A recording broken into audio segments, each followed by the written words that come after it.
La Chine a la réputation d'être l'usine du monde. On peut apercevoir des étiquettes Made in China presque partout sur la planète. Comme bien d'autres dans le pays, cette entreprise est en pleine mutation.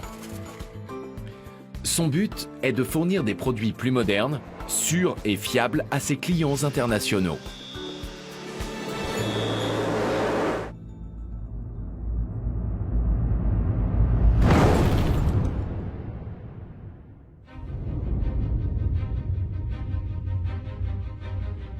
Au premier abord, la proximité des ports de Hong Kong, Shenzhen et Canton peut surprendre.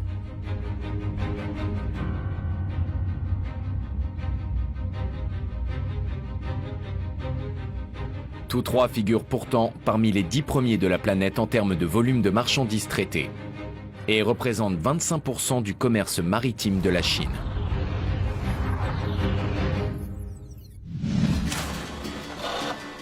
Lorsque la Chine a mis en place des réformes ainsi qu'une politique d'ouverture, son industrie manufacturière s'est rapidement développée dans le delta de la rivière des Perles. Les usines de cette région vendent toutes sortes de produits à des acheteurs du monde entier.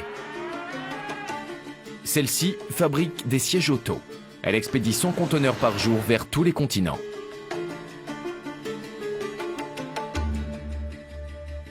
Grâce à Internet, la plupart des entreprises disposent aujourd'hui d'un système de gestion de l'information.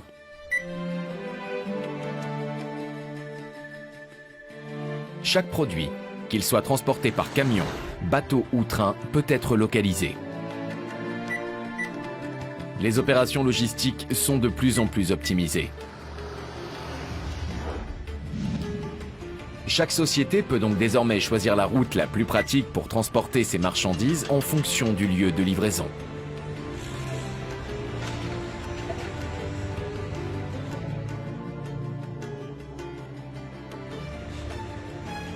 La Chine possède 3 ports d'envergure mondiale à quelques kilomètres les uns des autres. Les nombreuses usines du delta de la rivière des Perles les font tourner jour et nuit.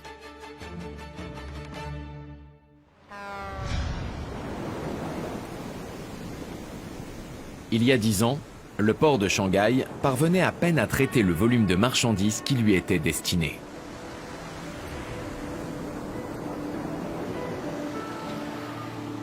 La demande grandissant rapidement, les Chinois ont décidé de construire un grand port en eau profonde sur l'île de Yangshan à 30 km du continent.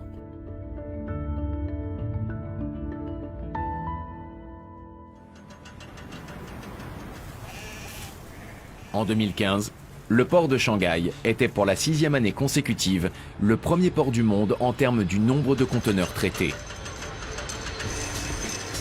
S'ils étaient mis côte à côte, les conteneurs qui transitent chaque année par le terminal de Yangshan pourraient faire 4 fois et demi le tour de la Terre.